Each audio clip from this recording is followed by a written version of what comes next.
মুগের ডালের সঙ্গে যদি কয়েক টুকরো করলা থাকে তাহলে কিন্তু গরমের দিনে ডাল খেতে ভীষণ ভালো লাগে। নিয়ে নিয়েছি চিনি, হলুদ গুঁড়ো, নুন, রাঁধুনি, দুটো করলা, ঘি, টমেটো, কাঁচা লঙ্কা, শুকনো লঙ্কা, তেজপাতা, আদা আর মুগের ডাল। একটা ফ্রাইং প্যানের মধ্যে পরিমাণ মতো সর্ষের তেল গরম করে ভালো করে তাতে গোল গোল করে কেটে রাখা করলাকে দিয়ে খুব ভালো করে ভেজে নিয়েছি। করলা ভাজার সময় দিয়ে দিয়েছি সামান্য পরিমাণে হলুদ আর নুন। করলাগুলো যাতে মোটামুটি ভালো করে ভাজা হয় তার জন্য ঢাকা দিয়ে দিয়েছি। ভাজা হয়ে গেলে আলাদা একটা পাত্রে তুলেও রেখে দিয়েছি। এরপর সেই পাত্রের মধ্যে দিয়ে দিয়েছি শুকনো লঙ্কা, তেজপাতা আর রাঁধুনি দিয়ে খুব ভালো করে ভাজা ভাজা হয়ে গেলে তারপর দিয়ে দিয়েছি টুকরো টুকরো করে কেটে রাখা টমেটো।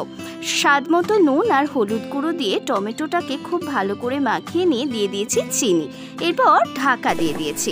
মুগের ডালকে সামান্য নুন হলুদ দিয়ে সেদ্ধও করে নিয়েছি।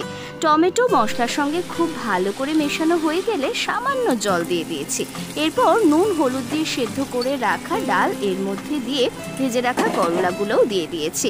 এরপর আর কিছুই না, ডালটা বেশ ভালো করে ফুটতে দিতে হবে। ডালে আদার গন্ধটা আমার ভীষণ ভালো লাগে, তাই ডালটা খানিকটা ফুটে উঠলে আদাটাকে এইভাবে গ্রেটারে গ্রেট করে দিয়ে দিয়েছি। এরপর ঢাকা চাপা দিয়ে রান্না করে নিয়েছি। মোটামুটি ফুটে উঠলে ঢাকা খুলে ওপর থেকে 1 চামচ ঘি দিলেই একেবারে তৈরি হয়ে যাবে অসাধারণ স্বাদে করলা দিয়ে মুগের ডাল। আপনারা কারা কারা এমন মুগের ডাল খেতে ভীষণ পছন্দ করেন অবশ্যই আমাকে কমেন্ট করে জানাবেন। ভিডিওটি ভালো লাগলে লাইক করুন, চ্যানেলটি সাবস্ক্রাইব করে সঙ্গে থাকুন।